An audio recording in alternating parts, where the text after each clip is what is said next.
So today I decided to make a pencil case with a lace zipper, and I'm using a jelly roll, and we'll look at the fabrics and how to decide the length and all of that. It turned out so cute, and I can't wait to show you how to put this little guy together.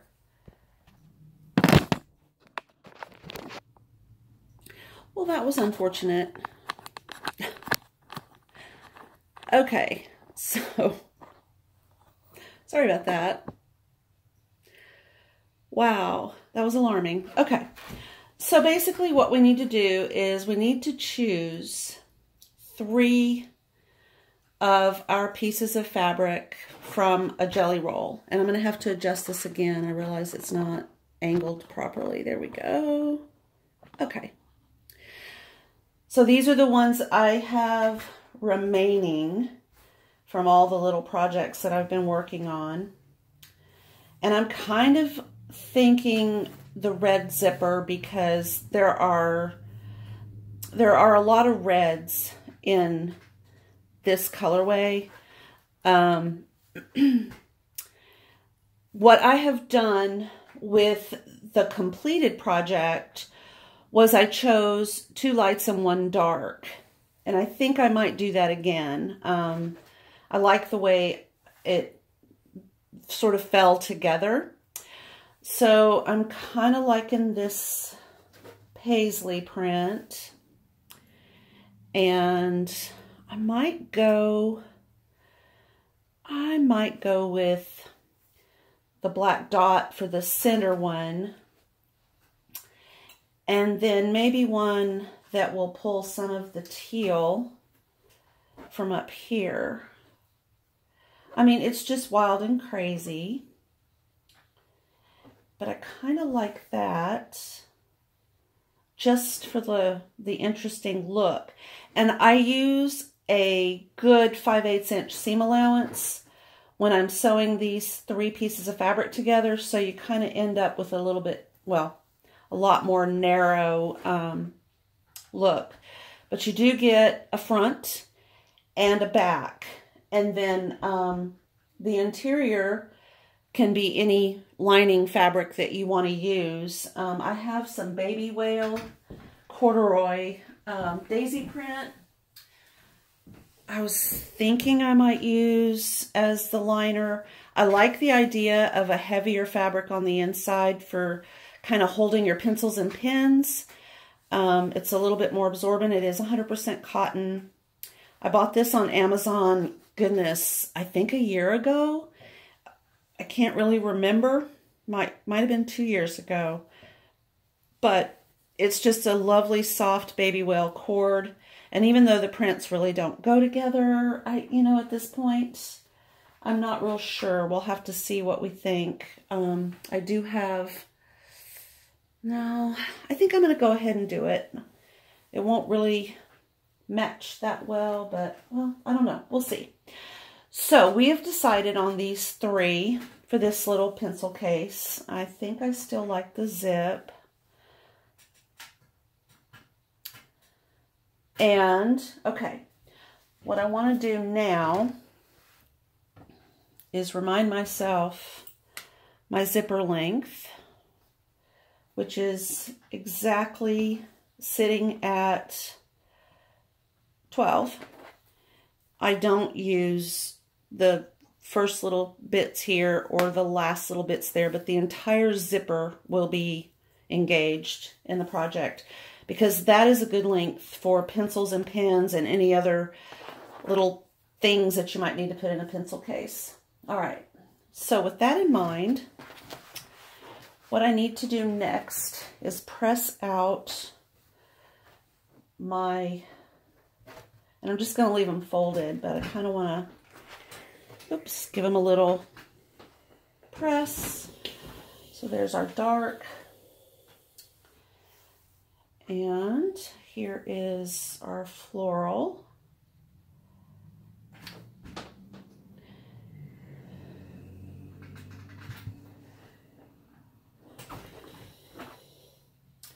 And our paisley.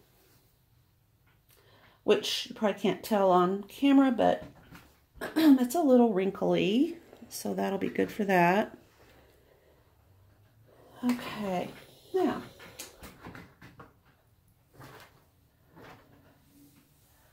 we'll put my little Dritz cutting mat up here, and I'm going to measure, I think to be safe, I'm going to put the fold, just line them up on top of each other and put the fold on the 1 inch right there.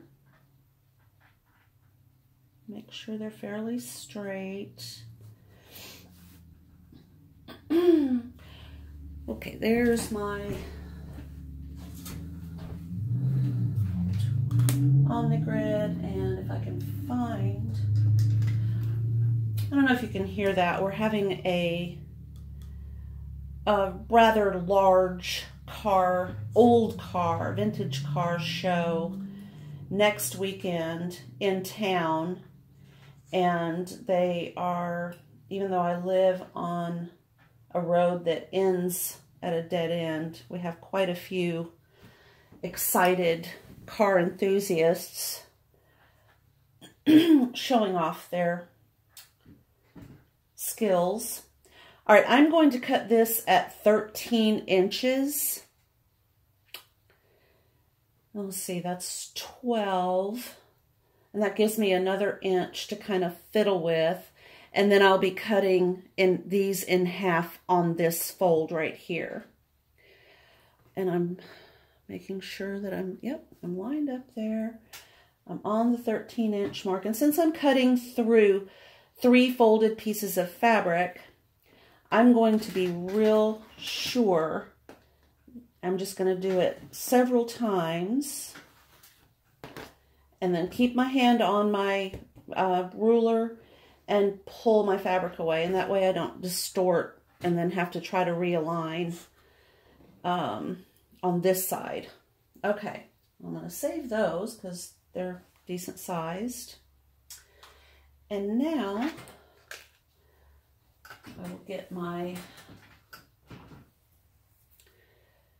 giant scissor-tailed scissors. I love the handles on those.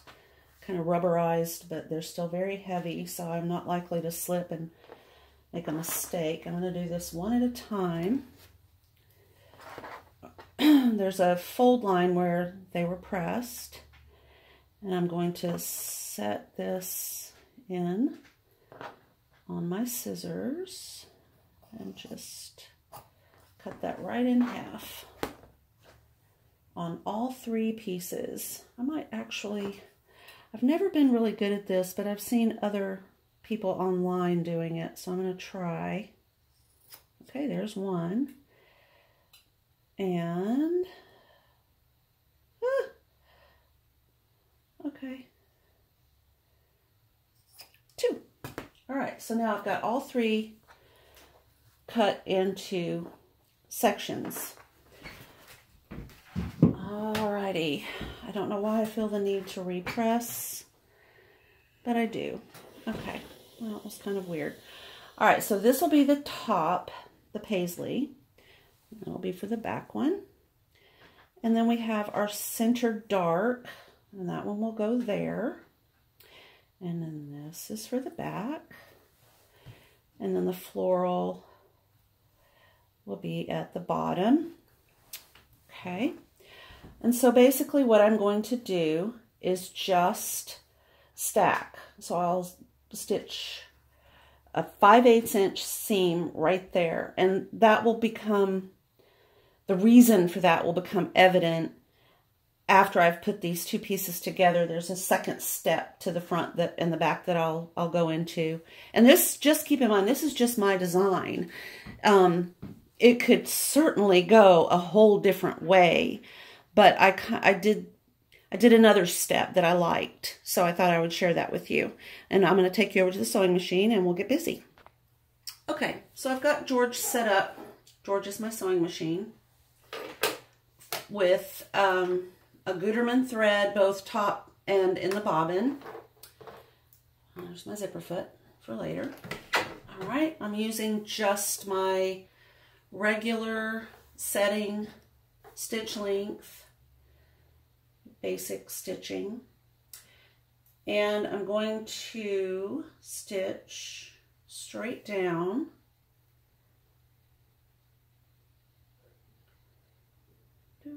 Line that up. I don't know why things have been fighting me. It's been like that all day long. All right, I am going to put a couple pins just to make sure I've got my little edges lined up good. These are my glass head pins. They're super long and I really like them. I've pretty much used nothing but glass head pins for, let's say, probably the last 25 years. And I found these online at Amazon, and had not seen the super long before, but I really like them because you can really hold something together by double pinning if you needed to. Say if you had a plaid and you really wanted it in there, it's almost like a stitch with a pin. But due to their length, they can be, they can bend very easily. This one is a little wonky. I don't throw them away, but I can iron on them. And sometimes, especially in heirloom sewing, when you're doing lace shaping or, you know, lace to lace, etc., you need the ability to press on top of a pin, and you don't want to do that with plastic. Now I am going to put George in needle down position so that when I stop sewing, the needle stays in the fabric and I can do what I need to do. And I'm going to move over here to this line. Let's just measure that. I'm pretty sure that's 5/8, but I don't want to say for sure and then have it not be. Oh, I can't stand doing that from the end, so I'm going to start on the 2. That would be 1/4 weight from my needle. That's actually 1/2, so okay. So that's a 5, yes, that's what I used this morning. So the second line away on my Bernina 1080 is the 5/8 inch, and that's what I used this morning when I made the first little pencil case. All right. Okay, and here we go. To my George.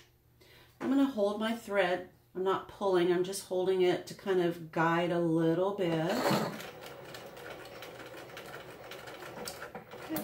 And I don't need to do a reinforcing stitch on the ends of this because at the very end, I'll be squaring all of this up. So I'm just straight on stitching, and I'll have this stitched and the other piece stitched to the other side, and then I will show you pressing the seams and why I'm doing it the way I am. All right, so we have both the front piece and the back piece stitched up. And as you can see, this was on one side of our center dark piece. This was on the other side of our center dark piece. And now what I plan to do is press just along that edge to sort of help integrate the thread with the fabric. That may be a myth, but it makes me feel good to do it. All right. So while they're warm from the heat, I'm going to let the seam allowance, this long piece, and because it's pinked, I don't have to worry that it's going to fray. So now I'm just going to kind of finger press that while it's still warm from the iron. And then this one will be facing toward me, and I will do the exact same thing. And I'm going to press.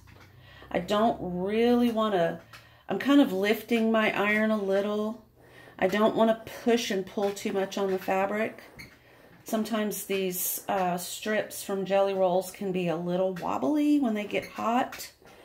I haven't figured out why yet, but there's that nice pressed open, pressed flat, nice happy front piece. And we're going to do the exact same thing to this back piece. There's really no difference. I'm just kind of calling them that. Integrate that cotton thread with the cotton fabric. Open it up. Make sure that my seam allowance is facing up toward that seam and down toward me on this one.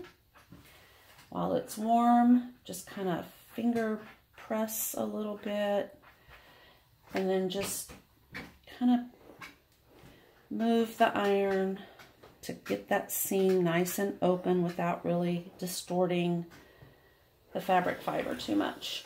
Okay, so here we go. One front and one back. Now, I would like to re-measure these guys. I think they're pretty much the way they were when I cut them, but I don't know. Sometimes even going through the sewing machine, they can grow just a little bit. Got them pretty much lined up together. There's the 1 inch. You'll see it's a little off here. But not too bad, and I will be straightening that out at some point. But now what I need to do is lay these out like this. And I'm kind of so that they're actually flush with each other, about where, well, that's the bottom. We'll switch it around so it's where it should be. Okay. So they're basically lined up along their little pink edge there. Okay. One top and one front, one back. All right. So now I'm going to take the fabric that I was still kind of iffy on this one. It worked really well on the other one. I just don't know. I kind of actually think I'm going to use a different fabric that I have. I love the idea of a heavy interior fabric for a pencil case. So hang on and let me go through my stash and see if I've got something that I like better that kind of blends with this a little bit better. So I'll be right back. All right, so I found this. This is a Japanese fabric, or you know, it actually could be China. That is something I'm not 100% sure on because I did buy 2 pieces of fabric. They're very soft cotton, but I like that it blends a little bit better with this. It may force a change in my zipper color, but I'm gonna go with this. And what I need to do is cut this to equal this size right here. So I'm gonna line this up down here on the end, on that mark right there, and I'm going to pull this up to align with the second piece right there. And I discover that I'm about 11, 3/4 of an inch, 11 3/4. So I'm going to cut this at 12 and 12, and that way I won't make any mistakes. That's my motto. So if I align this here, and right there, and put this in the corner.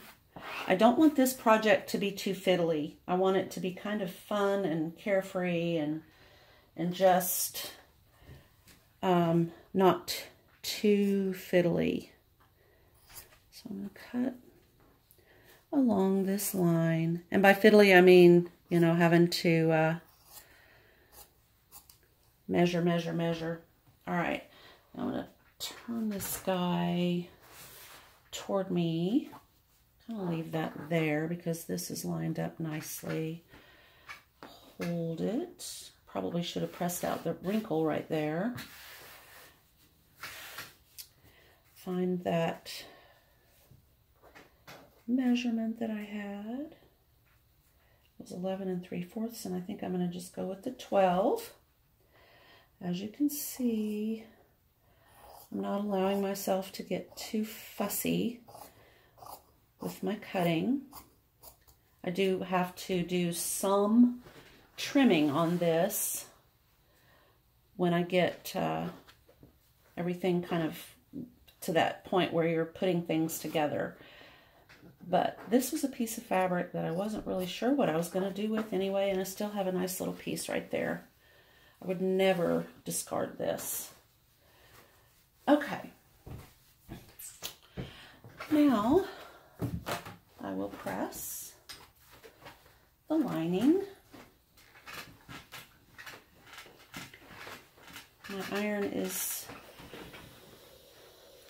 hoping I'm going to add water at some point. Okay.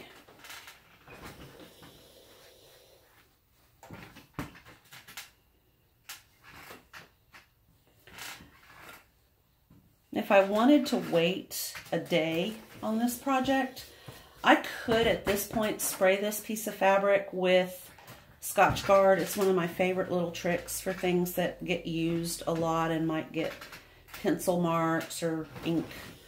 Not that Scotchgard is going to stop that from happening, but does make it a little bit more durable. And I've actually seen a pencil case done using a vinyl on top of the outer fabrics, which I find that fascinating again. But now, before I do my other little stitchy stitch that I wanted to do, I'm going to make sure. Okay, so I'm off a little bit there, but that's okay because some of that comes off. Oh, wait, I think it was this way, wasn't it? Was it this way? No, I'm right. Okay. So we're going to go like that. We'll just kind of split the difference here on these two guys. Alrighty, make sure we have enough width, which we do. We got a little extra there. Okay, perfect. All right, I'm very happy with that. All right, so now I'm going to take these two, the front and the back to my sewing machine, and I'll show you what we're going to do with that, this little seam allowance here. Okay, my 1080 has some decorative stitches, and if I felt like it, I would do that here, but there's too much pattern in the fabric, and that would get lost unless I used maybe some sulky embroidery thread. It's a pencil case, and I'm just not really willing to use that much thread on something that already has a design and it's not quilted. So all I'm going to do is I have this nice 5/8 inch seam allowance. I'm going to line up my foot right on the edge where my seam right here is, and I'm just going to top stitch down on all 4 of these seam allowances. And I'll go ahead and do that now, and then I'll show you what this one looks like, and then I'll finish up the rest and we'll continue. Again, I'm not doing any kind of reinforcing stitching, and I am going to hold on to my threads for a few stitches to kind of help it get its bearing.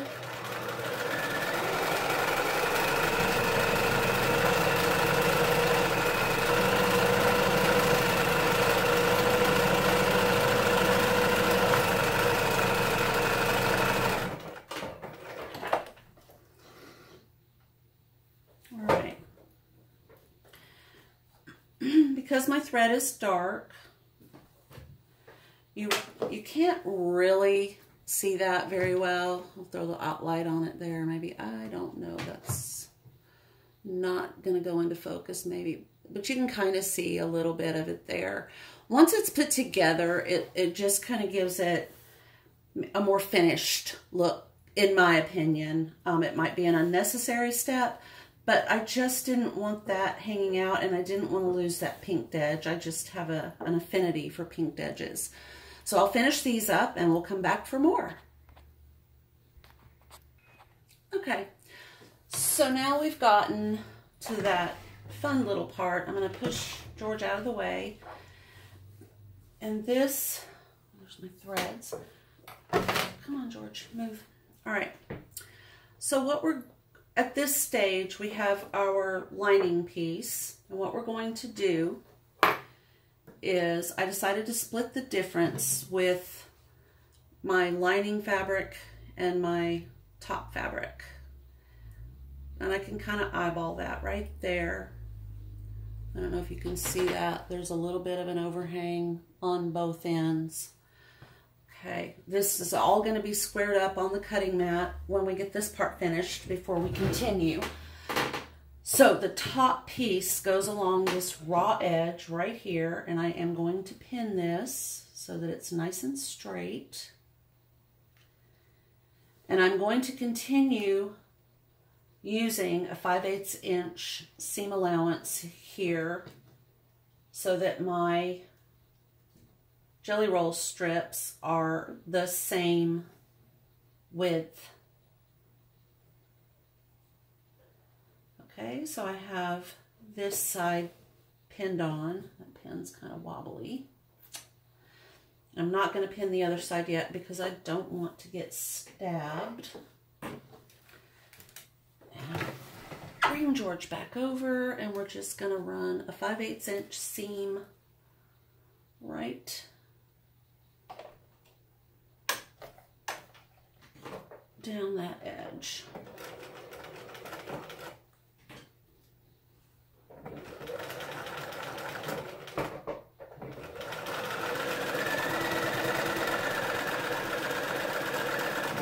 And I really don't want to pull or distort this fabric.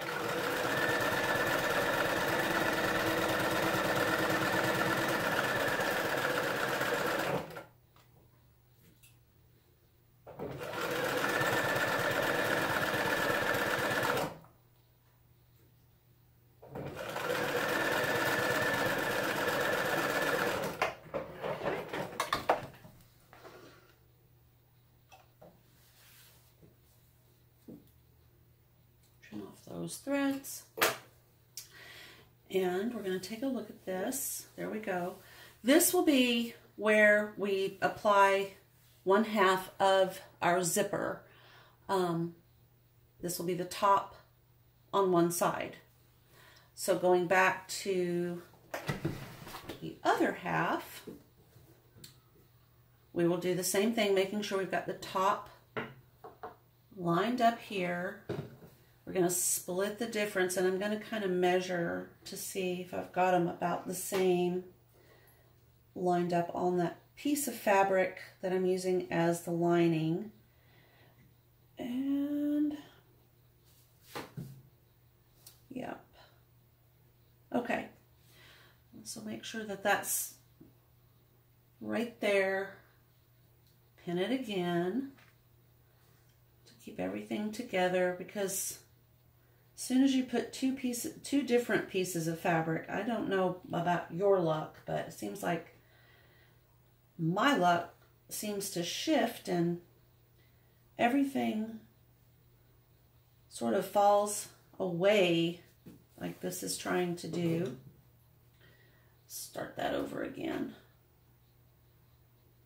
Okay, there we go.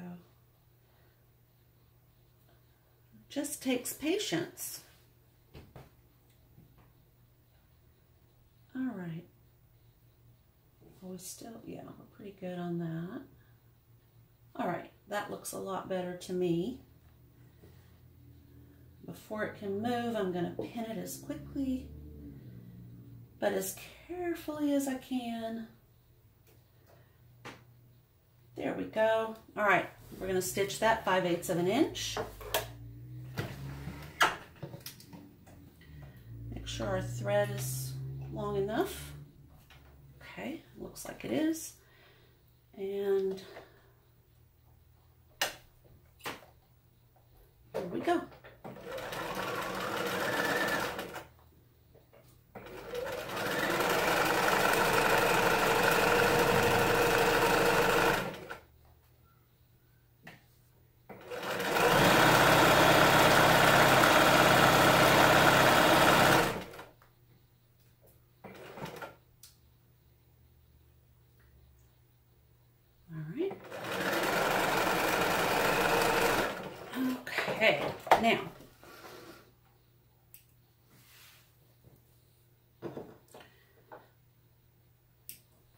Perfect. All right, now we're going to press these seams. We're going to take a look at zippers and see what sort of color we think we'd like. I've decided I'm not going to use the red, obviously, with this. It might look good, but to me today, not happening. All right, I'm at the ironing board. And before I do seam pressing, I'm going to integrate those fibers together. While it's warm, I will press it out. Oh, these little threads, they just want to follow me everywhere I go. Just kind of press this toward the top. The seam allowance is lying toward the top piece here. Okay, we'll flip this guy around.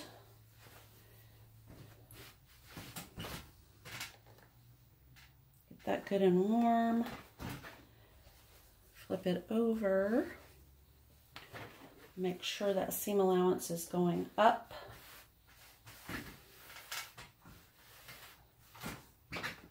And give it a nice little press.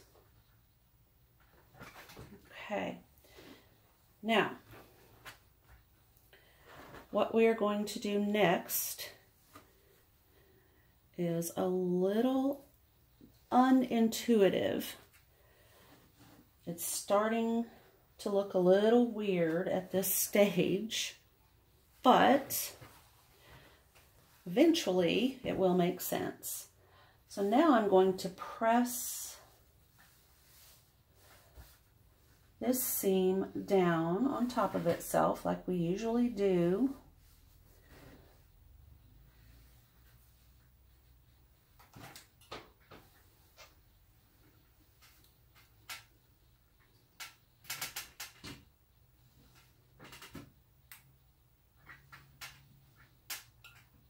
Okay, so we have that. And we're going to do the exact same thing over here on the other side, front or back. At this point, we're not sure.